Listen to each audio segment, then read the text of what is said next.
بسم اللہ الرحمن الرحیم. عزیز طلباء اور طالبات السلام علیکم. آج ہم نئی جو ہماری اردو کی گلزار اردو کی کتاب ہے یعنی 11ویں جماعت کی، آج ہم اس کا مضمون پڑھیں گے. جماعت 11ویں، مضمون اردو، عنوان اور تبصرہ آج ہم کریں گے. یعنی آج ہمارا عنوان ہے تبصرہ خواجہ حسن نظامی.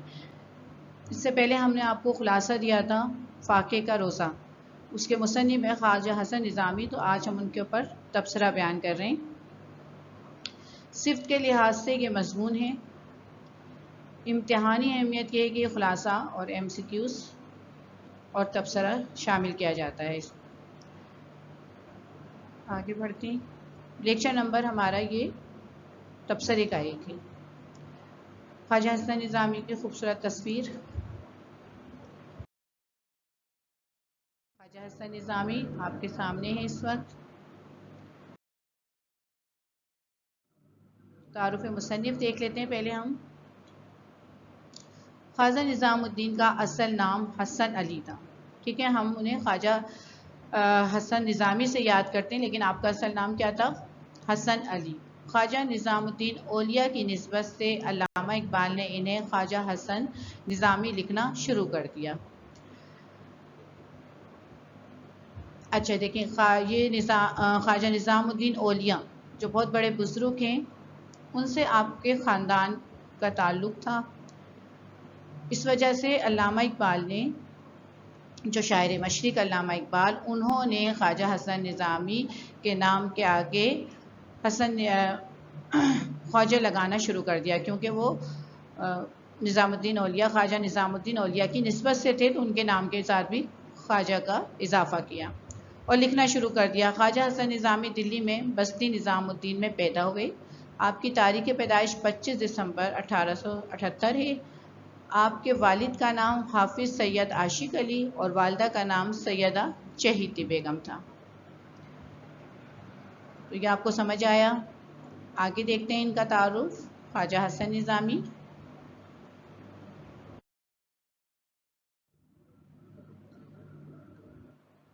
ابتدائی تعلیم گھر سے حاصل کی، یعنی اگر پہلی کوئی تربیت گاہ تھی ان کی تو وہ ان کا اپنا گھر تھا. ابتدائی تعلیم گھر سے حاصل کی. ابھی 11 سال کے تھے کہ والد کا انتقال ہو گیا. بچپن غربت افلاس میں گزرا، مگر اس غربت میں تعلیم حاصل کی. اردو، عربی، فارسی، قرآن، تفسیر، حدیث، فقہ، طب، تاریخ میں مہارت حاصل کی. 18 سال کی عمر میں تعلیم حاصل کی اور انہوں نے اپنے بزرگوں کی طرح کا ذریعہ معاش نہیں اپنایا.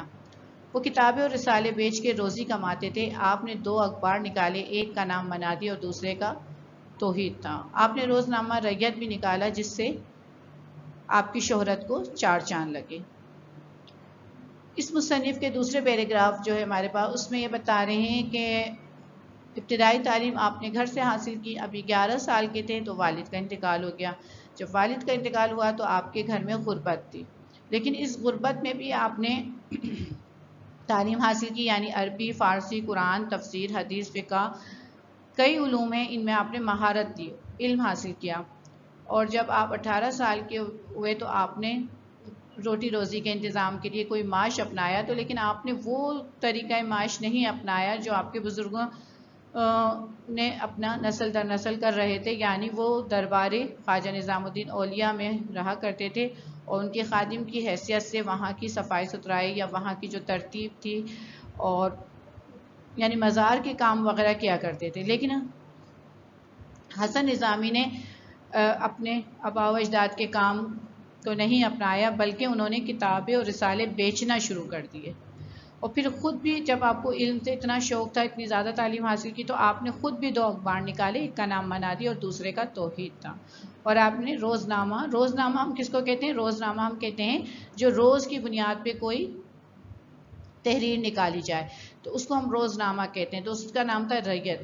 اور جب یہ روزنامے کے لحاظ سے ایک تحریر آنی شروع ہو گئی آپ کی، تو اس نے آپ کی شہرت کو مزید 4 چاند لگا دیے.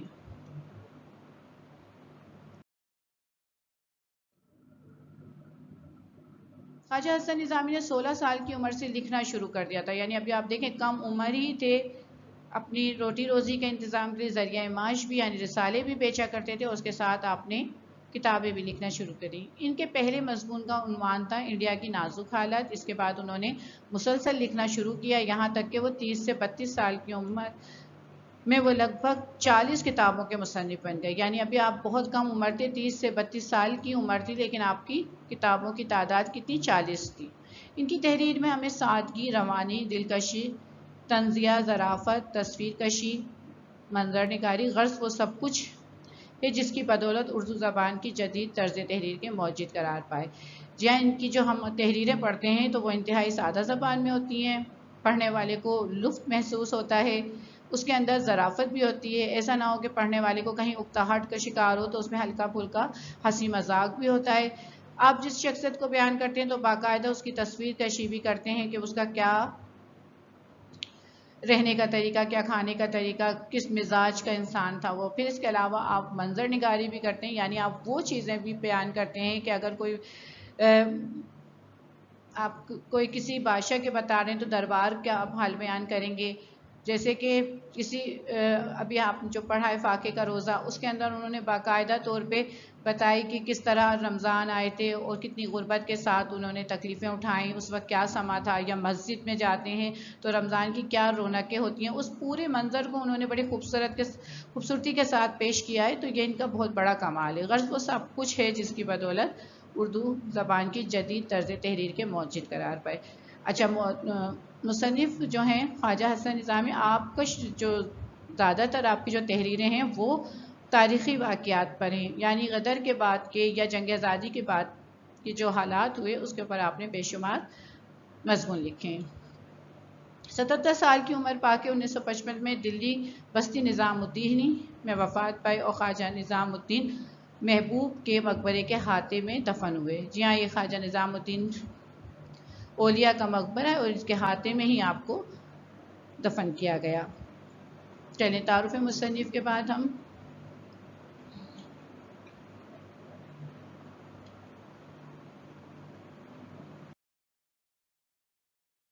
تصنیف دیکھ لیتے ہیں۔ خواجہ حسن نظامی کی مشہور تصنیف کیا ہے؟ پہلی تصنیف ہم جو آپ کو بتا رہے ہیں وہ مقدمہ بہادر شاہ ظفر، یعنی یہ وہ کتاب ہے جس کے اندر بہادر شاہ ظفر جو بادشاہ تھے دلی میں لال قلعے کے، تو ان کے اوپر جو مقدمات چلائے گئے تھے ان کا بیان ہے اس کتاب کے اندر۔ اس کا نام انہوں نے لکھا مقدمہ بہادر شاہ ظفر۔ دوسری کتاب کا جو ہم نام بتا رہے ہیں وہ ہے بیگمات کے آنسو۔ اس کے اندر جو شہزادے شہزادیاں یا جنگ آزادی کے بعد شاہی خاندان کے اوپر جو واقعات بیتے، جو حالات انہوں نے گزارے، ان کو بیان کیا انہوں نے بیگمات کے آنسو کے اندر، یعنی اس کتاب کا نام آپ نے کیا لکھا؟ بیگمات کے آنسو۔ تیسرا آپ کی تاریخ مصر، اس کتاب میں آپ نے تاریخ جو ہے وہ مصر کی بیان کی ہے۔ اے ڈی سی کی ڈائری، اس کے اندر آپ نے دلی کے سیاسی اور سماجی حالات کو بیان کیا ہے، اس کا نام آپ نے رکھا اے ڈی سی کی ڈائری۔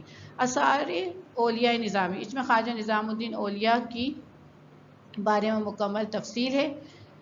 نمبر 6 آثار اولیاء نظامی، اس کے اندر آپ نے جو ان کے احباب تھے نظام الدین اولیاء کے، ان کے بارے میں بیان کیا ہے۔ غدر دلی کے افسانے، یہ وہ افسانہ ہے جس کے اندر ہر عام اور خاص، دیکھیں ایک تو یہ جو بیگمات کے آنسو ہے اس میں تو شاہی خاندان کے لوگوں کے جو حالات اور واقعات تھے ان کو بیان کیا ہے، لیکن غدر دلی کے افسانے اس میں وہ جو عام آدمی جو تھا دلی میں رہنے والا، ان کے حالات کو بھی اس میں بیان کیا انہوں نے۔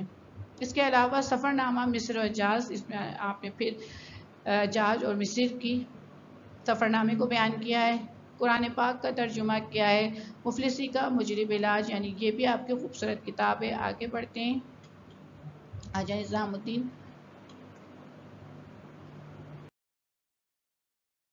چلیے پہلی ہمارے پاس جو ہم تبصرے کے لیے ان کی ہیڈنگ لیں گے۔ اچھا، تبصرہ لکھنے کا طریقہ آپ نے بالکل یہی اپنانا ہے، پہلے ان کا آپ نے حالات زندگی کو ضرور بیان کرنا ہے، پیدائش بتا دیں ان کی تعلیم کے بارے میں بتا دیں، ان کی کتابوں کے بارے میں بتا دیں، جیسے کہ ہم نے تبصرے میں پہلے بیان کیا۔ اس کے بعد ہم نمبر شمار کے ساتھ ایک ایک ہیڈنگ کے ساتھ ان کی خصوصیات کو لکھنا شروع کریں گے۔ تو یہ جو ہے یہی طریقہ ہمیں اپنایا جاتا ہے تبصرہ لکھنے میں۔ طرز تحریر کی خصوصیت سادگی اور روانی، خواجہ حسن نظامی کی تحریر میں بلا کی سادگی اور روانی تھی، زبان ایسی آسان کہ ہر خاص و عام پڑھ سکے اور سمجھ سکیں۔ ان کی تحریر میں روزمرہ کا رنگ نمایاں تھا۔ زبان کی سادگی اور روانی ان کی تحریر کی نمایاں خصوصیت ہے جو پڑھنے والے کو حیرت میں ڈال دیتی ہے۔ اب یہاں پہ پہلی جو ہماری ہیڈنگ ہے سادگی اور روانی، تو اس کے اندر اگر ہم دیکھیں تو ہم یہ جو ہم نے ہیڈنگ کو دیکھتے ہوئے مد نظر رکھتے ہوئے جو ہم نے پیراگراف لکھا اس میں ہم نے یہی بتایا کہ ان کی جو تحریر ہے وہ سادہ زبان میں ہوتی تھی، عام اور خاص یعنی ہر طبقے سے تعلق رکھنے والے، پڑھے لکھے لوگ بھی، ان پڑھ لوگ بھی، اگر تھوڑا بہت بھی آپ کی تحریر کو پڑھنا یا لکھنا جانتے ہوں گے تو وہ یقیناً آپ کی تحریر سے وہ پڑھ سکتے ہیں اور اس سے لطف اندوز ہو سکتے ہیں۔ آپ زیادہ تر وہ زبان استعمال کرتے تھے جو روزمرہ ہمارے ہاں استعمال ہوتی ہے، اور پڑھنے والا جو ہے وہ بڑا لطف محسوس کرتا تھا آپ کی تحریر کو پڑھ کے۔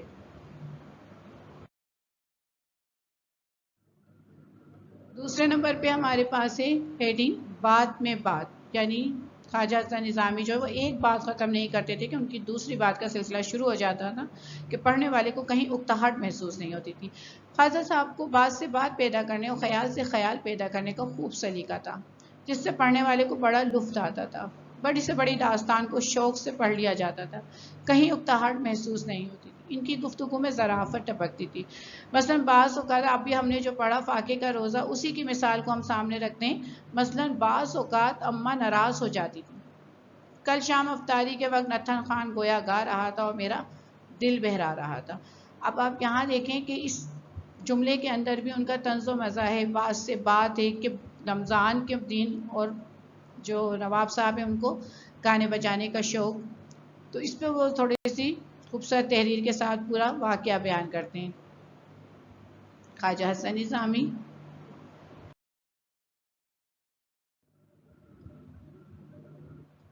تیسری ہیڈنگ ہے شوخی، جی ہاں ان کی تحریروں میں شوخی اور شرارت بھی پائی جاتی تھی۔ خواجہ صاحب کے انداز میں شوخی بھی ہے، انہوں نے بہت سے مضامین میں اس کے جوہر دکھائیں۔ ان کے چھوٹے چھوٹے طنز قاری کو جھنجھوڑ کر رکھ دیتے ہیں۔ اچھا، قاری کس کو کہتے ہیں؟ پڑھنے والے کو، ٹھیک ہے، جو ان کی تصنیف، ان کی کتابوں کو، ان کے مضامین کو پڑھتا ہے اسے قاری کہتے ہیں، یعنی کسی بھی پڑھنے والے کو ہم قاری کہتے ہیں۔ ان کے مضامین میں عنوانات تک سے شوخی ظاہر ہوتی تھی، یعنی جو اگر یہ عنوانات جو رکھتے ہیں، نام رکھتے تھے اپنی تحریروں کا، اس میں بھی شرارت و شوخی تھی، جیسے جھینگر کا جنازہ، دیا سلائی، پیسے کا سفر، کم ٹو موت، مچھر کا اعلان جنگ، چوہے کا وصال، یہ آپ کی بہترین تصنیف ہیں۔ اور آپ دیکھیں عنوان بھی انہوں نے کتنے طنز و مزاح، شوخی اور شرارت سے بھرپور عنوانات رکھتے تھے آپ اپنے نام کی، کہ پڑھنے والے کا دل چاہے کہ ہم یہ پڑھیں۔ پہلے تو عنوان دیکھ کر ہی پڑھنے کا دل چاہتا ہے کہ تحریر کیسی ہوگی، تو جب عنوان ہی بہت اچھا ہوگا تو پھر دل بھی چاہتا ہے کہ آگے پوری تحریر پڑھی جائے، تو یہ خوبی بھی تھی ان کے۔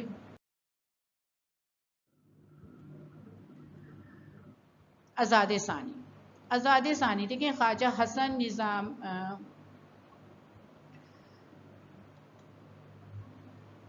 مولانا محمد جو آزاد تھے ان کو یہاں پہ ہم نے آزاد ثانی کہا ہے، یعنی مولانا محمد حسین آزاد کے درجہ دو، پہلے درجے پہ محمد حسین آزاد اور دوسرے نمبر پہ خواجہ حسن نظامی۔ خواجہ حسن نظامی صاحب ادیب اور صاحب انشا پردار ہیں۔ حقیقت یہ ہے کہ مولانا محمد حسین آزاد کے بعد وہ سب سے بڑے انشا پرداز ہیں، اس لیے ان کو آزاد ثانی کہا جاتا ہے۔ لیکن دونوں میں فرق یہ ہے کہ آزاد نے خیالی دنیا کی نقشہ کشی کی ہے، جبکہ حسن نظامی نے حقیقی واقعات اور کردار کو مؤثر انداز میں پیش کیا ہے۔ اچھا، یہاں پر ہم بتائیں کہ محمد حسین آزاد جو تھے وہ تمثیل نگار تھے کی حیثیت سے بھی ہمارے سامنے آئے، یعنی وہ واقعات جو تھے یا وہ صفتیں بیان کرتے تھے، صفت کو بیان کرتے تھے لیکن مصنوعی انداز سے، کسی چیز کا تصور دے کے۔ لیکن خواجہ حسن نظامی جو تحریریں لکھتے تھے، وہ واقعات لکھتے تھے، وہ سچے ہوتے تھے، وہ کرداروں کے اوپر لکھتے تھے، یعنی وہ حقیقت کو بیان کر رہے ہوتے تھے۔ تو اسی طرح بنت بہادر شاہ، مرزا سلیم بہادر، دیکھیں یہ ہم نے بنت بہادر شاہ پہلے میٹرک کی کتاب میں یہ عنوان ہوا کرتا تھا، پھر مرزا سلیم بہادر آپ جو پڑھ رہے ہیں، پھر ظفر سلطان سلیم بہادر، یہ فاقے کے روزے کے کردار آپ کے سامنے آ گئے۔ بنت بہادر شاہ ہم نے پرانی میٹرک کی کتاب میں پڑھا تھا. ظفر سلطان آپ سے جو پہلے فرسٹ ایئر کی کتاب تھی 11ویں جماعت کی، اس کے اندر ٹھیلے والے کے شہزادے کے نام سے ظفر سلطان موجود تھے، اور پورا واقعہ ہمارے پاس بہادر شاہ ظفر کا بھی انہوں نے پیش کیا ہے. تو یعنی وہ حقیقت کے طور پہ حقیقی واقعات کو بیان کرتے تھے.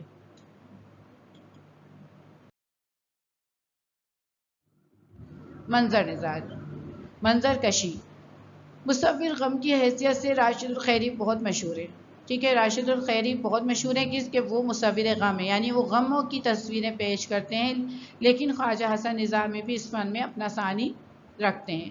غدر کے افسانے اور بیگمات کے آنسو میں انہوں نے غم کی تصویر کشی نہایت مؤثر انداز سے کی ہے، اور واقعات اس انداز میں بیان کیے ہیں کہ 1857 میں دلی کے مناظر سامنے آ جاتے ہیں. منظر لائق اور دائق جنگل اور 3 عورتوں کا ساتھ، اور خواتین بھی کیسی کہ ایک بڑھاپے سے لاچار، 2 قدم چلنا دشوار، دوسری بیمار، تیسری 10 برس کی معصوم لڑکی زار و نزار. اچھا، یہاں پر ہم دیکھیں تو راشد الخیری جو تھے وہ بھی ایسے تحریریں زیادہ لکھتے تھے جن میں غم ہوا کرتا تھا، دکھ ہوا کرتا تھا، سچی واقعات ہوا کرتے تھے. لیکن خواجہ حسن نظامی جو ہے وہ اس فن میں بے انتہا ماہر تھے. وہ بتاتے ہیں کہ غدر کے افسانے اور بیگمات کے آنسو. ٹھیک ہے، یہ ہم نے آپ کو شروع میں بتایا تھا، یہ ان کی 2 کتابوں کے نام ہے جس کے اندر انہوں نے جنگ آزادی کے بعد جو ہے وہ شاہی خاندان کے واقعات، بیگمات کے آنسو، اور دلی کے عام لوگوں کے رہنے والوں کے واقعات، وہ غدر کے افسانے کے نام سے انہوں نے دونوں کتابیں لکھی. اور ان کتابوں کے اندر جو آپ نے ان بیچاروں یعنی مظلوم شہزادوں اور عام لوگوں کے ساتھ جو ظلم و زیادتی ہوئی یا ان کو جو پریشانیاں اٹھانی پڑی جنگ آزادی کے بعد، ان کو آپ نے بڑی مؤثر انداز سے پیش کیا ہے. جیسے کہ ابھی ہم نے فاقے کے روزے میں پڑھا تھا لائق و دائق، یعنی ویران خوف زدہ جنگل تھا، اور 3 عورتیں جو تھیں وہ شہزادے کے ساتھ تھیں، مرزا صاحب کے ساتھ تھیں.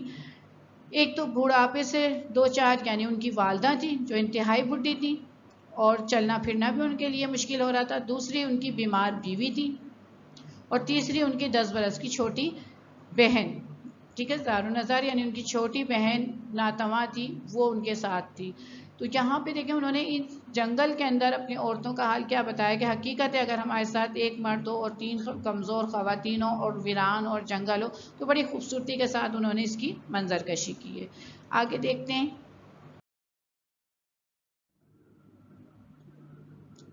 جدت پسندی. خواجہ حسن نظامی کی تحریر میں جدت پسندی بھی نمایاں ہے. نئے نئے الفاظ کا استعمال، انوکھے موضوعات کا انتخاب جسے پڑھ کر خود بخود دلچسپی پیدا ہونے لگتی ہے. ان کے موضوعات دیگر نثر نگاروں سے بالکل مختلف ہیں. ان کے موضوعات پر ان سے پہلے ان کے بعد کسی نے قلم نہیں اٹھایا. ان کے موضوعات میں بھی انفرادیت ہے. ان کی طرز تحریر میں طنز کے ساتھ عبرت ہے، درس ہے، حقیقت ہے. مثال کہ تقدیر ان کو ٹھوکریں کھلواتی ہے جو تاجوروں کو ٹھوکریں مارتے ہیں. اچھا، یہاں پر اگر ہم دیکھیں تو خواجہ حسن نظامی کی جو تحریر تھی اس میں ہمیں بالکل جدت پسندی کے ساتھ یعنی نئے دور کے، اگر ہم اپنی پرانی تحریروں کو بھی نکال کے پڑھتے ہیں، دیکھیں تحریریں بہت پرانی لکھی ہوئی ہیں انہوں نے، لیکن آج بھی ہم جب پڑھتے ہیں تو ہمیں ان کی تحریروں میں جدت نظر آتی ہے، تازگی محسوس ہوتی ہے. پھر ان کا انداز لکھنے کا جو تھا موضوعات کا، ان کا بالکل الگ انداز تھا. الفاظ کا انتخاب جو کرتے تھے وہ انتہائی بہترین الفاظ استعمال کرتے تھے.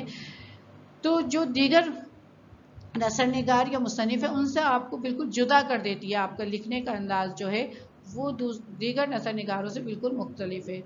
ان کے موضوعات سے اس سے پہلے جو انہوں نے موضوعات دیکھے، پہلے بہت سارے موضوعات تعلیم کی اہمیت کے بارے میں، سیاسی حالات کے بارے میں، یا شہزادیاں جو جن اور پریاں یا خواتین وغیرہ پہ لکھی جاتی تھی، لیکن کسی نے ان عنوانات کو اپنا موضوع تحریر نہیں بنایا. یعنی غدر کے بعد کے حالات کو یا خاندانی شاہی خاندان کے لوگوں کے بارے میں لکھیں.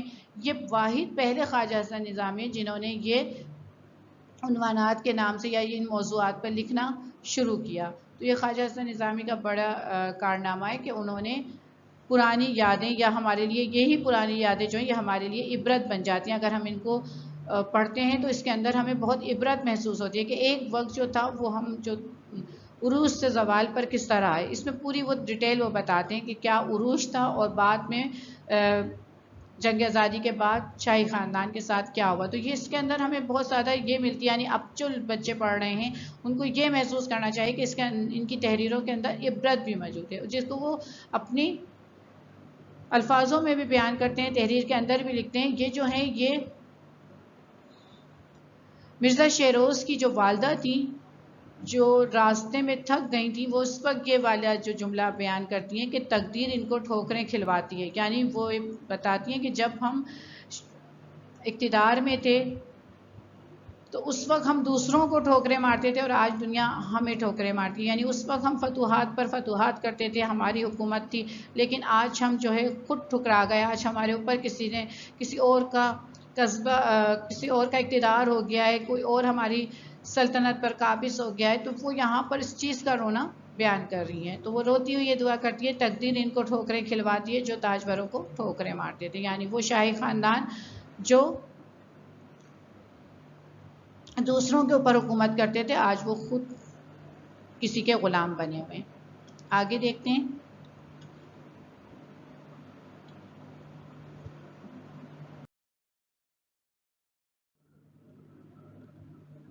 صوفیانہ رنگ. خواجہ حسن نظامی دلی کی صوفیہ گھرانے میں سے تعلق رکھتے تھے، اسی وجہ سے صوفیانہ رنگ ان کی تحریروں میں نظر آتا ہے. ان کی صوفیانہ مضامین میں خاص قسم کی روحانی تسکین محسوس ہوتی ہے.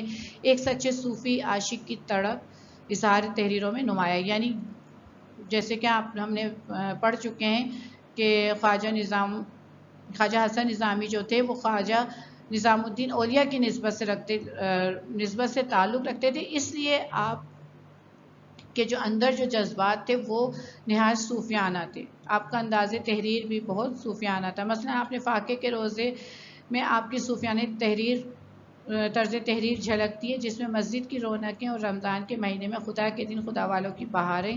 آپ نے جملہ لکھا جس سے پتہ چلتا ہے کہ آپ کو خود کتنی عقیدت رمضان کے مہینے سے تھی، آپ خود بھی اس کا اہتمام کرتے تھے، اس لیے آپ نے بہترین طریقے سے اس کو بیان کیا ہے.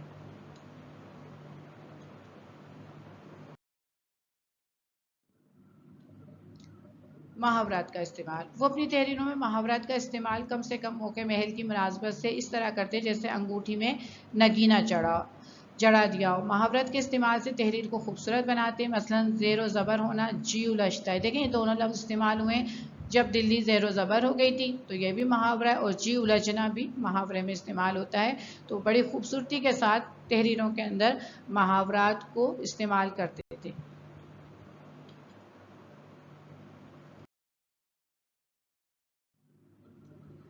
صحافت کا رنگ. جہاں ہم نے ابھی ان کی شخصیت کے کچھ پہلو دیکھے جیسے تاریخی واقعات کو بیان کرنا، اسی طرح ان کے اندر صحافت کا رنگ بھی تھا. خواجہ صاحب کو صحافت سے خاص دلچسپی تھی. اس میدان میں انہوں نے خوب نام کمایا. توحید، منادی، ریت روزنامے نکالے. منادی میں ان کا روزنامچہ مخصوص انداز میں شائع ہوا جسے بڑے شوق سے پڑھا کرتے تھے. اچھا یہ بتاتے ہیں کہ خواجہ حسن نظامی جو تھے وہ صحافت سے بھی تعلق رکھتے تھے اور صحافت کے پیشے میں بھی انہوں نے بہت نام کمایا. انہوں نے توحید، منادی، ریت جیسے روزنامے نکالے. روزنامے یعنی روز کی بنیاد پہ شائع ہونے والی تحریر تھی ان کی. اور اسی طرح سے آپ کا تحریریں اتنی اچھے انداز میں لکھی جاتی تھی کہ لوگ انہیں بڑے شوق سے پڑھتے تھے.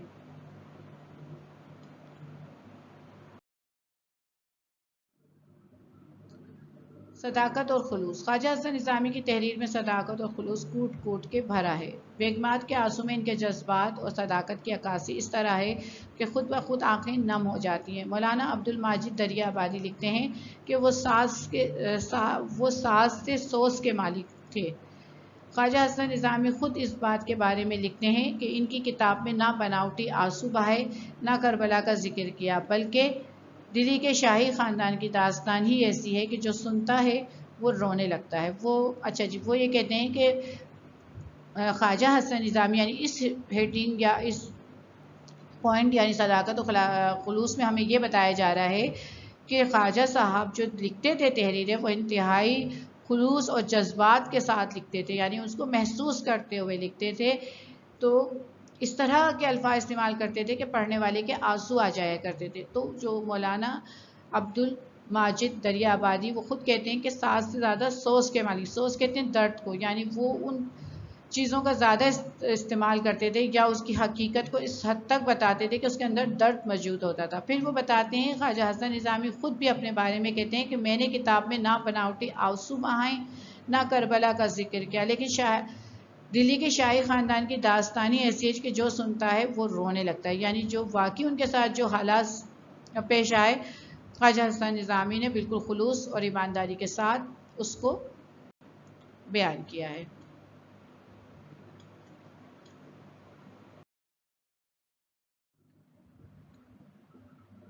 چند مشہور تصانیف دیکھ لیتے ہیں خواجہ حسن نظامی کی جو انہوں نے غدر کے حالات پہ لکھی، یعنی جنگ آزادی کے اوپر لکھی ہیں، ان تصانیف کو بھی دیکھ لیتے ہیں۔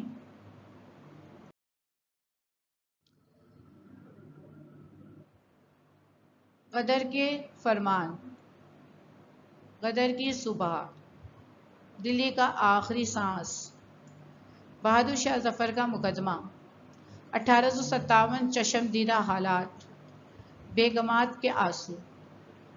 جو ہم واقعے کا روزہ پڑھ رہے ہیں وہ اس کتاب سے ماخذ ہے، دیکھیں یہ والی کتاب اس کتاب سے ماخذ ہے۔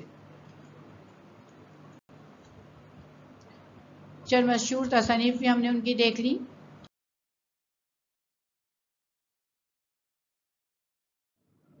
آگے بڑھتے ہیں، مزید کتابیں بھی دیکھ لیتے ہیں۔ 1857 کی 12 قدیم یادگار کتابیں، محرم نامہ، منادی، یہ آپ کی مشہور تصانیف۔ اطراف عظمت کی طرف بڑھتے ہیں۔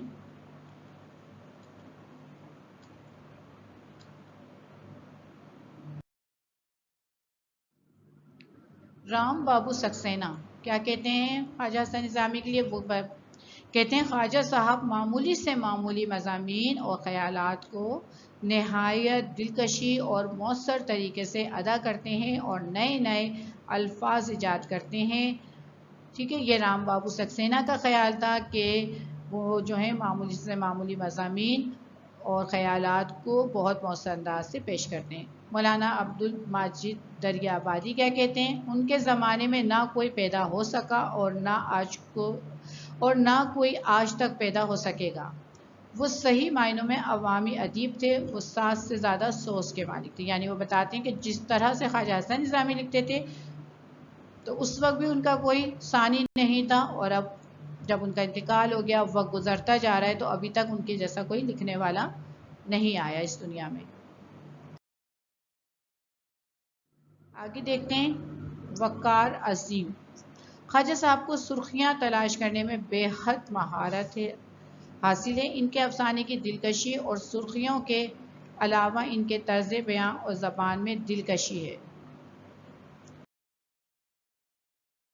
آگے دیکھتے ہیں، بابائے اردو مولوی عبدالحق، ٹھیک ہے، مولوی عبدالحق کو کیا کہا جاتا ہے؟ بابائے اردو کہا جاتا ہے۔ وہ کیا کہتے ہیں؟ اگر تم صاف ستھری اور نکھری ہوئی اردو پڑھنا اور سیکھنا چاہتے ہو تو خواجہ صاحب کی نثر پڑھو۔ زبان کے ساتھ ساتھ دلی کے واقعات کا بھی ایک جہاں بات ہے۔ وہ کہتے ہیں کہ جہاں پر آپ کو صاف ستھری اردو پڑھنی ہے، خوبصورت لفظوں کا استعمال دیکھنا ہے کہ اردو میں کس طرح الفاظ استعمال کیے جاتے ہیں، تو خواجہ صاحب کی تحریر پڑھو۔ اور پھر بے شمار انہوں نے واقعات کو جمع کیا ہے کہ پورا جہان معلوم ہوتا ہے، ایسا لگتا ہے کہ پورا جہان وہ اٹھا کے لے آئے ہیں غدر کے حالات کا۔ اس کے بعد دیکھتے ہیں ڈاکٹر جاوید اقبال۔ اچھا، یہ علامہ اقبال کے بیٹے ہیں ڈاکٹر جاوید اقبال۔ یہ کیا فرماتے ہیں؟ میں نے ایک مرتبہ علامہ اقبال سے ذکر کیا کہ حضرت کا انداز تحریر معمولی طور پر مؤثر ہے، تو فرمانے لگے کہ حضرت خواجہ نظام الدین درد مند ہے اور ہر درد مند کا انداز تحریر مؤثر ہوگا۔ تو یہ علامہ اقبال نے ان کے بیٹے نے اپنے والد سے سوال کیا کہ ان کا جو انداز تھے وہ معمولی طور پہ مؤثر ہے، تو انہوں نے کہا بھائی وہ درد مند ہے اس لیے ان کا انداز جو ہے انداز تحریر نہایت مؤثر ہونا ضروری ہے۔ تبصرہ مکمل ہوا، اس کے ساتھ ہی ہمیں اجازت دیجیے، اپنا بہت خیال رکھیے گا، اللہ حافظ۔